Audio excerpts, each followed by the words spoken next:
काळानुरूप राष्ट्रीय स्वयंसेवक संघाचे स्वरूपही बदलणार आहे। नागपुरात आयोजित एका कार्यक्रमात सरसंचालक डॉक्टर मोहन भागवत यांनी हा संकेत दिला। राष्ट्रीय स्वयंसेवक संघाचे कार्य विस्तारत आहे, त्यामुळे संघाचे विकेंद्रीकरण होणार आहे। त्याची प्रक्रिया सुरू झाली आहे, अशी माहिती RSS प्रमुख मोहन भागवत यांनी दिली। नागपुरात आयोजित एका कार्यक्रमात त्यांनी संघाच्या बदलत्या स्वरूपावर प्रकाश टाकला। म्हणजे संघाचं व्यक्ती निर्माणाचं कामच त्याचा व्हॉल्यूम खूप मोठा झाला आहे आणि आता संघाकडून अपेक्षा वाढल्यामुळे संघाच्या स्वयंसेवकांना करावी लागणारी कामही खूप वाढलेली आहेत। त्याच्यामुळे आणखी छोटी युनिट बनवून पूर्वी जे केंद्रीय स्तरावरून करावं लागायचं ते खालच्या स्तरांनी करायचं आणि नवीन नवीन जे करावं लागतंय ते वरच्या स्तराने सांभाळायचं। अशा प्रकारची एक विकेंद्रित रचना करणं हे आवश्यक आहे। कोणतीही कंपनी मोठी झाली, कोणतीही चळवळ मोठी झाली की हे सगळं करावं लागतं।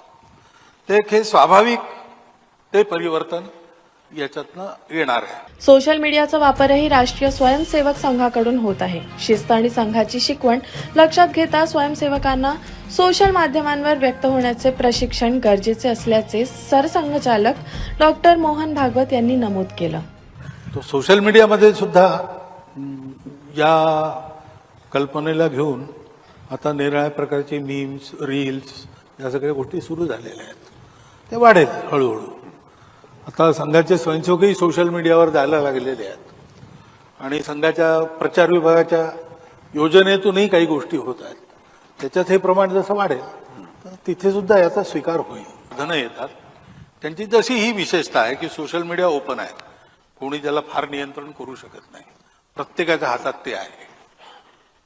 हे लक्षात घेऊन मग विवेक नीट असला पाहिजे। शैली गोष्ट जी सांगायची एखादी ती गोष्ट नीट सांगितली पाहिजे।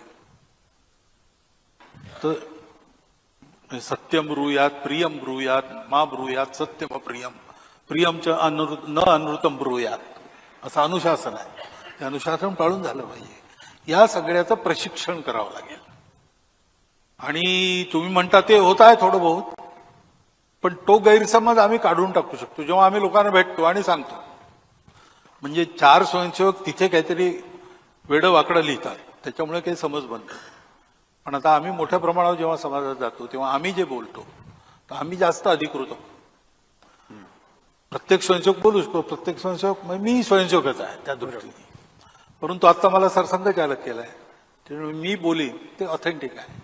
तर माझ्या बोलण्यातून हे गैरसमज दूर होतील, अशा आमच्या कार्यकर्त्यांच्या सांगण्यातून ते गैरसमज दूर करणं हे आमचं काम आहे। परंतु